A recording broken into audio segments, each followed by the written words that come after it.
Bienvenidos a su programa Con Dios al Amanecer, hoy miércoles 6 de julio.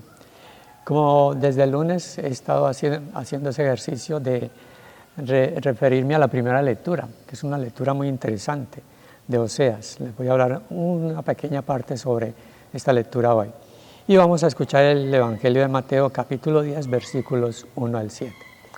Preparémonos pues para aprovechar esta oportunidad en que el Señor nos sigue hablando para crecer en nuestra fe.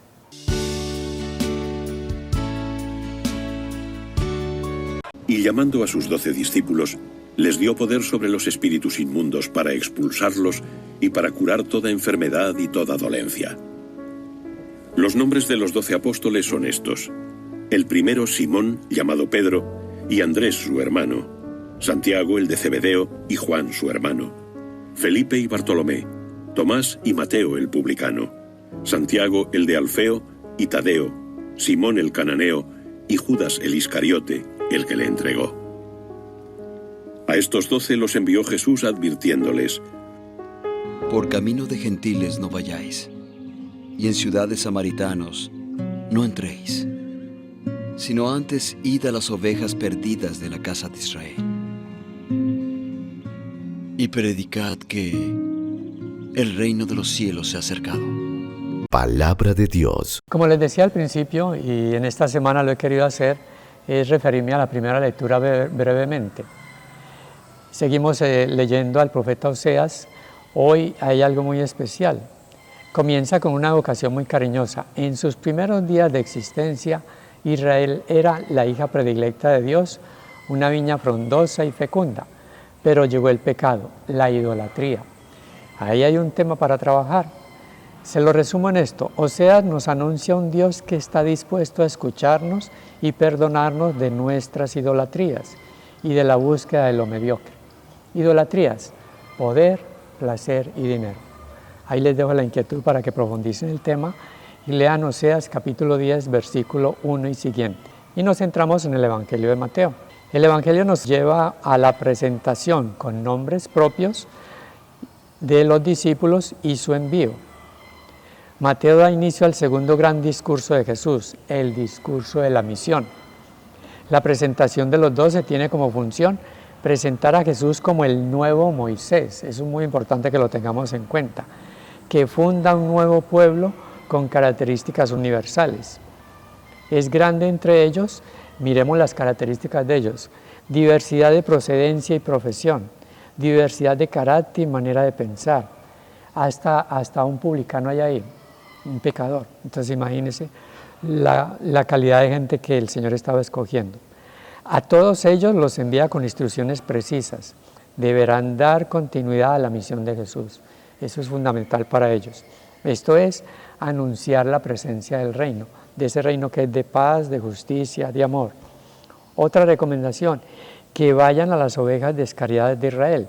Se supone que la buena noticia era más que todo para los judíos, pero no era solamente para los judíos. En el fondo parece tener la intención de mostrar el fracaso de la misión entre los judíos, pues más adelante en Mateo 28, 19, el resucitado enviará estos mismos hombres a ser discípulos de todas las naciones, como Jesús hizo su envío sin querer queriendo, como diría el Chavo del Ocho, es decir, con una segunda intención. Podríamos decir en resumen que fidelidad y misión parecen ser los dos ejes de la palabra de Dios en este día. Fidelidad y misión. Dos actitudes centrales que los cristianos de todos los tiempos debemos tratar de mantener, porque necesariamente la primera, o sea, la fidelidad, conduce a la misión. Evangelizar es comunicar una experiencia de Dios. Entonces, en la medida en que tenemos la experiencia de Dios, no nos la podemos guardar. Recordemos las primeras enviadas, cuando la resurrección, eran mujeres. Buscaban a Jesús y lo que hacía Jesús al resucitar era enviarlas. Vayan y cuéntenle a los discípulos que me voy a reunir con ellos en Jerusalén, que vuelvan a Jerusalén. Entonces ellas eran las primeras enviadas. O sea, después de una experiencia tenemos que hablar de ella. Evangelizar es comunicar una experiencia de Dios. Ese mandato de los discípulos, de estos primeros discípulos, se extiende luego a sus sucesores a lo largo de todos estos años. a todos los creyentes y bautizados en Cristo Jesús. Todo bautizado es un enviado. Entonces también sintámonos enviados como los discípulos y los apóstoles a proclamar la buena noticia. El sínodo de la sinodalidad que estamos viviendo en este tiempo nos ha llevado a reconocer que todos somos iglesia. Hay una cosa que es el templo, es el edificio, y otra cosa es la iglesia. Y la iglesia la conformamos cada uno de los bautizados. Por tanto, somos testigos de la fe y misioneros del Evangelio de Cristo. ¿Cuáles son los escenarios a los que hoy nos envía el Señor? Son muy variados. Ahí sí tenemos un reto grande, es descubrir esos escenarios, y de hecho la sinodalidad nos está pidiendo eso, que evaluemos cuáles son los escenarios, cómo estamos trabajando, dónde no está funcionando bien la pastoral, para que tratemos de mejorarla con propuestas. Pero primero hay que hacer una evaluación, un diagnóstico de lo que está pasando. Y el sínodo de la sinodalidad está haciendo eso, haciendo un estudio de la realidad pastoral, qué está pasando y qué podemos hacer para mejorarla. Entonces sintámonos llamados también a ser parte de este proceso que estamos viviendo ahora, del sínodo, la sinodalidad, para sentirnos nuevamente enviados a proclamar esa buena noticia del reino de Dios, que es de paz, de justicia y principalmente de amor.